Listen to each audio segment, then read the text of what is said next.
What do I do when I feel unloved and a lack of give and take with my fiancé? Coming up next on Pastor Bob Daily.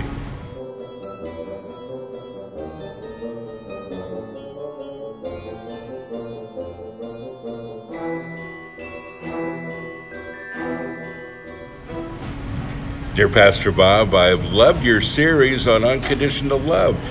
It's something that hit close to home with me, made me aware of things that I could be improving on. I've been striving to love my fiancée unconditionally. No matter what she does or doesn't do for me, I feel like I've been doing a decent job of it. My question is this: what do I do on the days I'm feeling unloved or there's a lack of give and take? I try to find comfort and strength in the Lord on these days, but I'm really struggling to find comfort on these days in particular. I remember years ago teaching a class to those that were ready to get married, and I had a lot of married couples too that were going through some struggles. And it was just a class on relationships and communication and how to get through.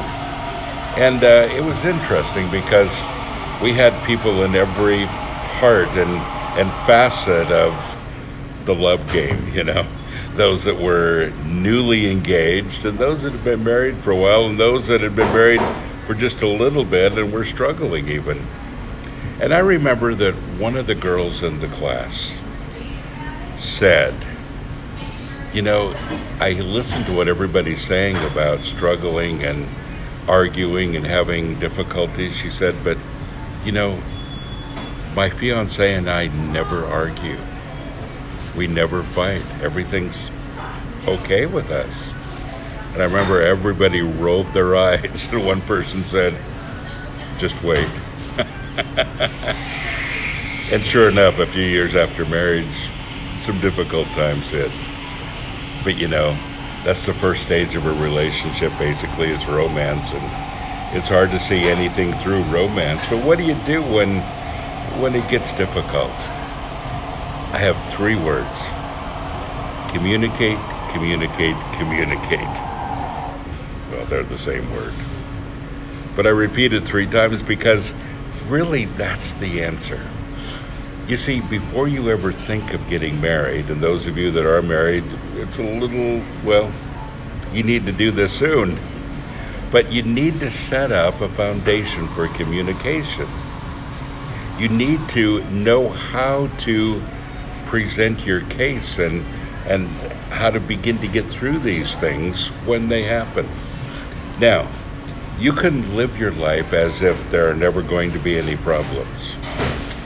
And how's that going for you? Doesn't work, does it? To plan for the difficulties is wise. I think it's fair to say that in any relationship on planet Earth, you're going to have some difficulties because we don't agree on everything. And we certainly don't feel the same way about a lot of, sometimes major issues even. Like, help, my boyfriend's a Democrat. Help, my girlfriend's a Republican. Or major issues like that. So, what do you do to get through it? The first thing you can do, and we've talked about this several times on this podcast, is that you fight the battle before the battle. You realize that this is going to happen again, and when it does, here's how you're going to take care of it. Here's what you're going to do about it. Here's how you're going to communicate a difficulty. Folks, if you do that, 80% of the, the sting in the problem is gone. You simply realize that you have something that you need to communicate. The other thing, besides fighting the battle before the battle that we've talked about here, is threshold thinking. Sometimes we just need to take things captive before they get into our brains. And folks, there's nothing that will ruin a relationship faster than the what ifs. Yeah, what if she does this? What if he does that? Or those things where we feel like our brain just runs away with us. You know, she's 15 minutes late in getting home.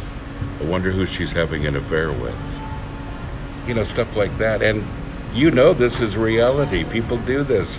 But threshold thinking, you know, taking those thoughts captive before they, you know, get to be a problem. So communicate, communicate, communicate. If you haven't set up a system for communication, you really ought to. You know, I have a whole series, and it's a long one, called Waiting, Dating, and Mating, and it's on YouTube. And I'd recommend that if you're going through some difficulties, or if you want to brush up on your marriage, or you want to have a little bit of premarital insight into what's about to happen, you might want to check out the series. I'll put the link down below. God bless you. Have a great day.